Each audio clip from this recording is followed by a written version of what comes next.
It's a funny thing, isn't it? Every culture, every person, every single one of us, we're all talking about happiness. It's it's the one thing we all seem to agree on.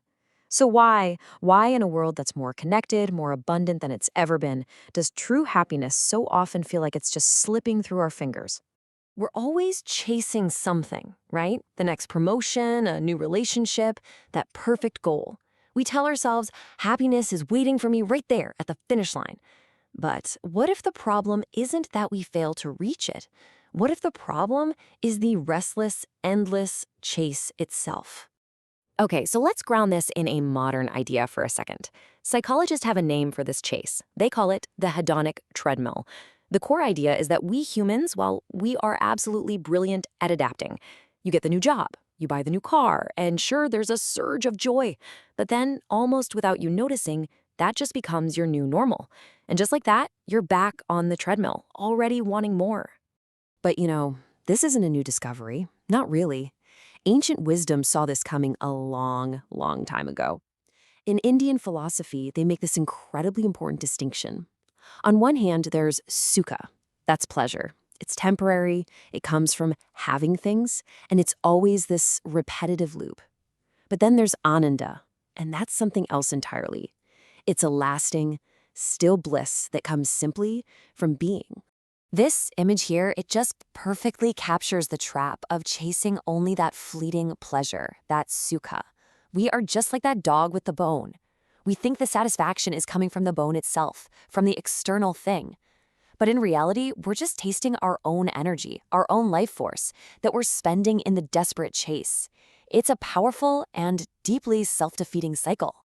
So if the pursuit of pleasure is just a treadmill, then where do we go? Well, the answer seems to be in a pivot away from pleasure and towards something far more sustainable, far more resilient, and that is meaning. To understand this, we really have to look at the work of the psychiatrist Viktor Frankl. You see, Frankl was a survivor of the Holocaust, and in the middle of unimaginable suffering, he noticed something profound. The people who survived, it wasn't because they were chasing pleasure, and it wasn't about a will to power either. It was a will to meaning. Having a deep sense of purpose, a why, gave people the strength to endure almost any how. And what's truly fascinating is how this modern insight from psychology is really an echo of wisdom from thousands of years ago. The Bhagavad Gita taught this exact same principle. Do your duty, perform the action with all your heart, but then surrender your attachment to the results.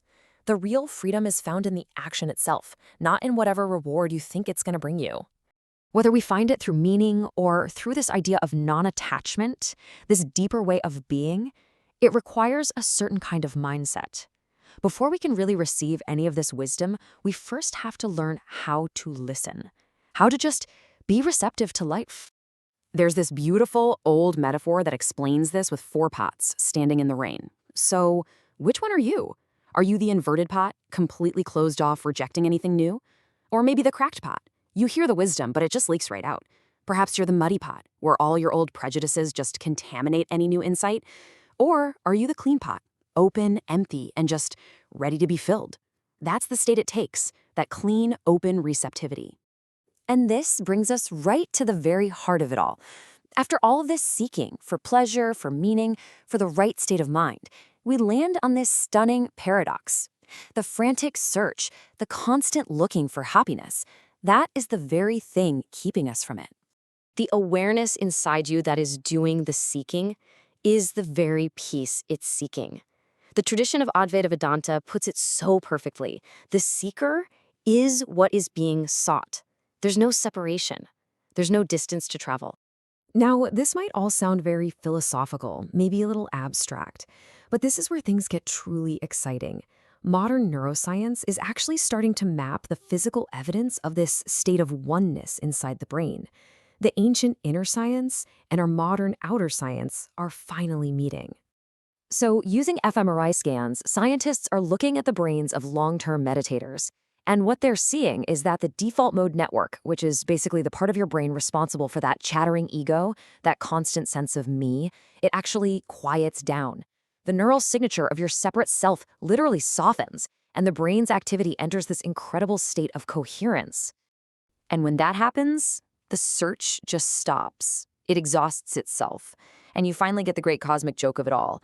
The treasure you were chasing all over the world was buried inside the chaser the whole time. This reframes everything. Maybe the whole point isn't to struggle and fight to find a little moment of peace in our human lives.